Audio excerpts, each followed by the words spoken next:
ನಮಸ್ಕಾರ ವೀಕ್ಷಕರೇ. ಸರ್ವಾಧಿಕಾರತ್ವದ ಧೋರಣೆ ಏನಿದು ಅನ್ನೋದಾದ್ರೆ, ನಾವು ಕೆಲವೊಬ್ರು ಹೆಸರುಗಳನ್ನ ಕೇಳಿದ್ವಿ. ಸರ್ವಾಧಿಕಾರತ್ವ ತೋರ್ಸೋದಕ್ಕೆ ಹೋಗಿ ದೇಶಗಳೇ ಹಾಳಾಗೋಯ್ತು, ಆ ಸರ್ವಾಧಿಕಾರಿಗಳು ಮಣ್ಮುಕ್ಕಿದ್ರು ಅಂತ ಒಂದು ಸ್ಟೇಜ್ಗೆ ಇವತ್ತು ಡೊನಾಲ್ಡ್ ಟ್ರಂಪ್ ಅಮೆರಿಕ ಅಧ್ಯಕ್ಷರು ಕೈ ಹಾಕಿದ್ದಾರೆ.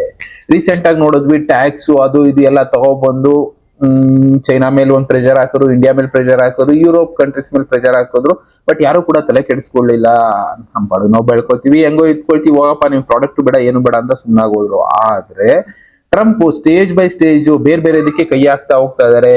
ಇನ್ನ ಈ ಅರಬ್ ಕಂಟ್ರೀಸ್ ಏನಿದೆ ಅಲ್ಲಿ ಕಂಟ್ರೋಲ್ ಮಾಡೋಣ, ತಮ್ಮ ಆಳ್ವಿಕೆನ ಕಂಟಿನ್ಯೂ ಮಾಡೋಣ ಅಂತ ಟ್ರೈ ಮಾಡಿದ್ರು. ಆದ್ರೆ ಅರಬ್ ಕಂಟ್ರೀಸ್ಗಳು ಇವರ ಮಾತು ಕೇಳೋದಿಲ್ಲ ಅನ್ನೋದು ಗೊತ್ತಾಯ್ತು. ಮೇನ್ ಆಗಿ ಪ್ರಪಂಚಕ್ಕೆ ಬೇಕಾಗಿರೋ ಆಯಿಲ್ ಸೋರ್ಸ್ ಅಂತ ಆಯಿಲ್ ಸೋರ್ಸಸ್ ಎಲ್ಲೆಲ್ಲಿದೆ ಅಲ್ಲೆಲ್ಲ ಕಂಟ್ರೋಲ್ ಮಾಡೋಣ, ಇವರ ಆಡಳಿತ ಅಲ್ಲಿ ಮೇಜರ್ ಆಗಿರ್ಬೇಕು. ಆ ದೇಶಗಳಿಗೆ ಸಾಲ ಕೊಟ್ಟಾದ್ರೆ ಸರಿ, ಏನಾದ್ರು ಕೊಟ್ಟು ಇವರು ಆ ದೇಶಗಳನ್ನ ಆಳ್ಬೇಕು ಅನ್ನೋ ಒಂದು ಆಸೆ ಅಮೆರಿಕಾದು. ಇವಾಗಿಂದಲ್ಲ, ಇದು ಅವಾಗಿಂದನೂ ಇದೆ. ಅಮೆರಿಕ ದೊಡ್ಡಣ್ಣ ಅನಿಸ್ಕೊಂಡಿರೋದು ಹೀಗೆ. ಅಮೆರಿಕ ಇವತ್ತು ಅಂತದ್ದೇ ಇನ್ನೊಂದು ಕೆಲಸ ಮಾಡಿದೆ, ಎಲ್ಲರೂ ನೋಡ್ತಾ ಇದೀವಿ ನ್ಯೂಸ್ ಗಳಲ್ಲಿ. ವೆನಿಜುಲಾ ಪ್ರೆಸಿಡೆಂಟ್ ಮಡಾರೋ ಇವರನ್ನ ರಾತ್ರಿಯಿಂದ ರಾತ್ರಿ ಎತ್ತಾಕೊಂಡು ಹೋಗ್ಬಿಟ್ಟಿದ್ದಾರೆ. ಅಂದ್ರೆ ಲೆಕ್ಕ ಹಾಕೊಳ್ಳಿ, ಒಂದು ದೇಶದ ಪ್ರೆಸಿಡೆಂಟ್ ನ ಅಷ್ಟು ಈಸಿಯಾಗಿ ಎತ್ತಾಕೊಂಡು ಹೋಗಿ ಹಾಕ್ತಾರೆ ಅಂದ್ರೆ ಏನಾಗ್ತಾ ಇದೆ ನಮ್ಮ ಭೂಮಿ ಮೇಲೆ ಯೋಚನೆ ಮಾಡ್ತಾ ಇದೀವ?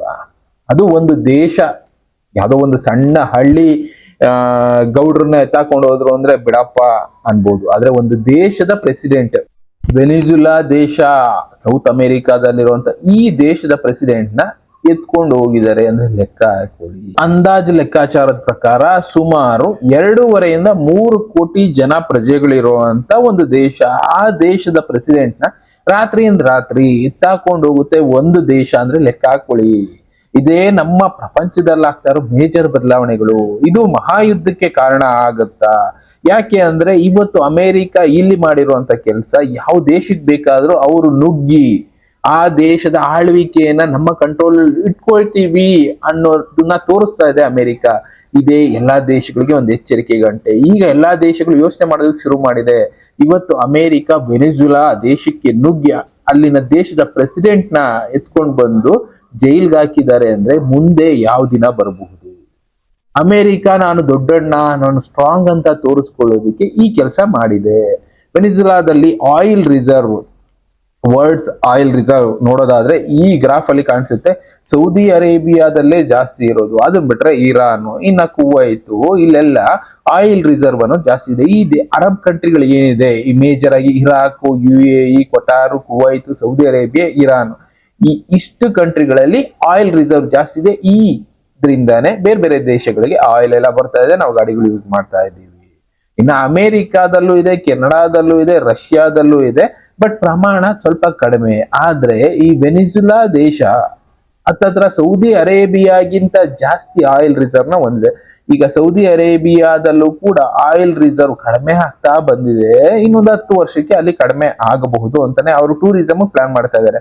ಆದ್ರೆ ವೆನಿಜುಲಾದಲ್ಲಿರುವಂತ ಆಯಿಲ್ ರಿಸರ್ವ್ ಇನ್ನ ಮುಂದೆ ಫ್ಯೂಚರ್ಗೆ ತುಂಬಾನೇ ಯೂಸ್ಫುಲ್ ಆಗುತ್ತೆ ಅಂತ ಇವತ್ತು ಆ ದೇಶನ ನಾವು ಕಂಟ್ರೋಲ್ಗೆ ಇಟ್ಕೊಳ್ತೀವಿ ಅಂತ ಪ್ರಯತ್ನ ಮಾಡ್ತಾ ಇದೆ ಅಮೆರಿಕ. ಪ್ರಯತ್ನ ಮಾಡ್ತಾ ಇದೆ ಅಲ್ಲ, ಆಲ್ರೆಡಿ ಮಾಡಿದೆ.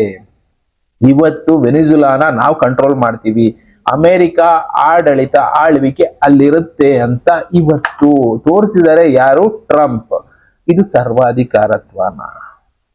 ಯಾಕೆ ಅಂದ್ರೆ ಒಂದು ಕಾಲ ಇತ್ತು, ಬ್ರಿಟಿಷರು ಬೇರೆ ಬೇರೆ ದೇಶಗಳ ಮೇಲೆ ದಾಳಿ ಮಾಡೋರು, ಯುದ್ಧ ಮಾಡೋರು, ಕೊನೆಗೆ ಆ ದೇಶನ ಅವರು ಕಬಳಿಸ್ತಾ ಈ ದೇಶನ ನಾವು ನಡೆಸ್ತೀವಿ ಮುಂದಕ್ಕೆ, ನಮ್ ಕಂಟ್ರೋಲ್ ಅಲ್ಲಿ ಇರುತ್ತೆ ಅಂತ ಹೇಳ್ಕೊಡೋರು. ಇವತ್ತು ಅಂತದ್ದೇ ಕೆಲಸ ಅಮೆರಿಕ ಮಾಡಿದ್ಯಾ? ಹಿಂದೆ ಬ್ರಿಟಿಷ್ ಅವರು ಮಾಡಿದ್ದಂತ ಕೆಲಸ ಇವತ್ತು ಅಮೆರಿಕ ಮಾಡಿದೆ. ಲೆಕ್ಕ ಹಾಕೊಳ್ಳಿ, ಒಂದು ದೇಶಕ್ಕೆ ಇವತ್ತು ನುಗ್ಗಿರೋರು ಮುಂದೆ ಇನ್ನ ಯಾವ ದೇಶದ ಮೇಲೆ ಟಾರ್ಗೆಟ್ ಇಟ್ಟಿರ್ತಾರೆ ಏನು ಹೇಳೋದಕ್ಕಾಗೋದಿಲ್ಲ. ನಮ್ಮ ಹತ್ರ ಶಕ್ತಿ ಇದೆ, ಪವರ್ ಇದೆ, ನಾವ್ ಯಾವ ದೇಶಕ್ಕೆ ಬೇಕಾದ್ರೂ ನುಗ್ತೀವಿ, ಯಾವ ದೇಶ ಬೇಕಾದ್ರೂ ಆಕ್ರಮಿಸ್ಕೊಳ್ತೀವಿ ಅನ್ನೋ ಲೆವೆಲ್ಗೆ ಇವತ್ತು ಅಮೆರಿಕ ಬಂದಿದೆ. ಇದನ್ನೇ ಹೇಳಿದ್ದು ಜ್ಞಾನಿಗಳು.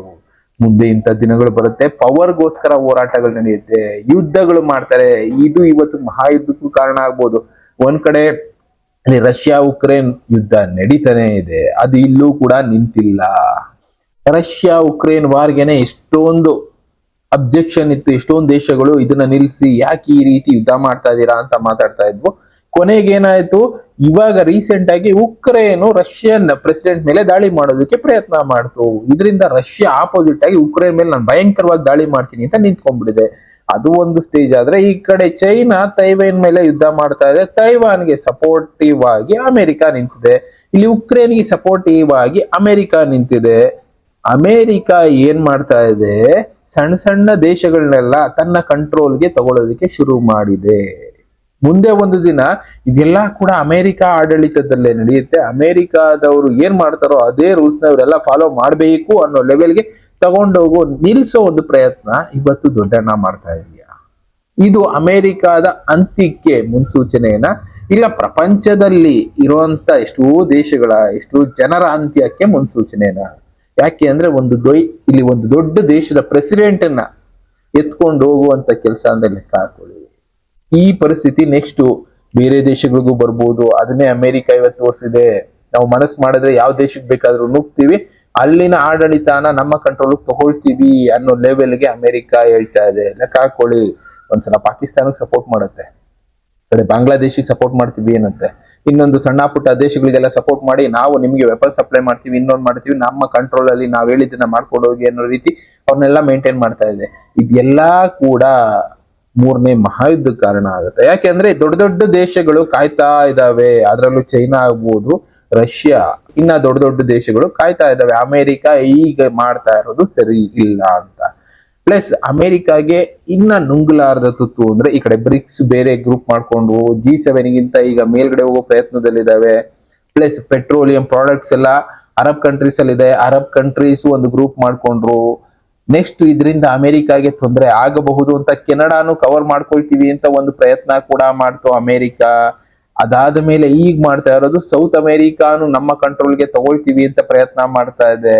ಓವರ್ ಆಲ್ ಆಗಿ ಇಡೀ ಭೂಮಿ ಮೇಲಿರೋ ದೇಶಗಳನ್ನೆಲ್ಲ ನಾವೇ ಕಂಟ್ರೋಲ್ ಮಾಡ್ತೀವಿ ಅಂತ ಮುಂದೆ ಒಂದಿನ ಯೋಚನೆ ಮಾಡ್ಬೋದು. ಅದಕ್ಕೆ ಆ ದೇಶದ ರಾಷ್ಟ್ರಪತಿಗಳಾಗ್ಬೋದು, ಇಲ್ಲ ಪ್ರಧಾನಿಗಳಾಗ್ಬೋದು, ಯಾರನ್ನ ಬೇಕಾದ್ರೂ ಎತ್ಕೊಂಡು ಹೋಗ್ತೀವಿ, ನಮ್ಮ ಕಂಟ್ರೋಲ್ ಇಟ್ಕೊಳ್ತೀವಿ, ಅವ್ರ ಆಡಳಿತ ಮಾಡಕ್ ಬರಲ್ಲ, ಅವ್ರ ಆಡಳಿತ ಸರಿ ಇಲ್ಲ ಅಂತ ಹೇಳ್ಬೋದು. ಬಟ್ ಯಾರು ಕೇಳೋದಕ್ಕಾಗೋದಿಲ್ಲ. ಯಾಕೆ ಅಂದ್ರೆ ಪವರ್ ಯಾರ ಕೈಯಲ್ಲಿರುತ್ತೋ ಅವರೇ ಲೀಡರ್. ಅವ್ರು ಹೇಳಿದನ್ ಕೇಳಲಿಲ್ಲ ಅಂದ್ರೆ ಈಗ ಆಯ್ತಲ್ಲ, ತಗೊಂಡೋಗಿ ಜೈಲ್ಗೆ ಹಾಕಿದರೆ ಅಂತ ಪರಿಸ್ಥಿತಿ. ಯಾರು ಕೇಳೋದಕ್ಕೆ ಹೋಗೋದಿಲ್ಲ, ಅದನ್ನ ಜೈಲ್ಗೆ ಹಾಕ್ತಾರೆ, ಅನುಭವಿಸ್ಬೇಕಾಗುತ್ತೆ. ಇಲ್ಲ ಎಷ್ಟೋ ಜನ ದೊಡ್ಡ ದೊಡ್ಡವ್ರನ್ನೇ ಶೂಟ್ ಮಾಡಿ ಸಾಯಿಸಿದೆ, ಅಂತದ್ದೆಲ್ಲ ನಡೆದೋಗಿದೆ. ಅಂತದಕ್ಕೆ ಒಂದು ಸಾಕ್ಷಿ ಆಯ್ತಾ? ಇದೆಲ್ಲ ಕೂಡ ನೋಡ್ಕೊಂಡು ಸುಮ್ನೆ ಇರುತ್ತಾ ಬೇರೆ ದೇಶಗಳು? ಸುಮ್ನೆ ಇರ್ತಾರೆ ಅಂದ್ರೆ ಮುಂದೆ ಒಂದು ದಿನ ಅಮೆರಿಕ ಇನ್ನ ಬೇರೆ ಬೇರೆ ದೇಶಗಳಿಗೆ ಕೈ ಹಾಕ್ಬೋದು, ಬೇರೆ ಬೇರೆ ದೇಶಗಳ ಪ್ರೆಸಿಡೆಂಟ್ ನ ಎತ್ಕೊಂಡು ಹೋಗ್ಬೋದು, ನಾವು ಕಂಟ್ರೋಲ್ ಮಾಡ್ತೀವಿ ಅಂತ ಬ್ರಿಟಿಷರ ಆಡಳಿತ ಏನಿತ್ತು ಅದು ಮತ್ತೆ ಬರ್ಬೋದು.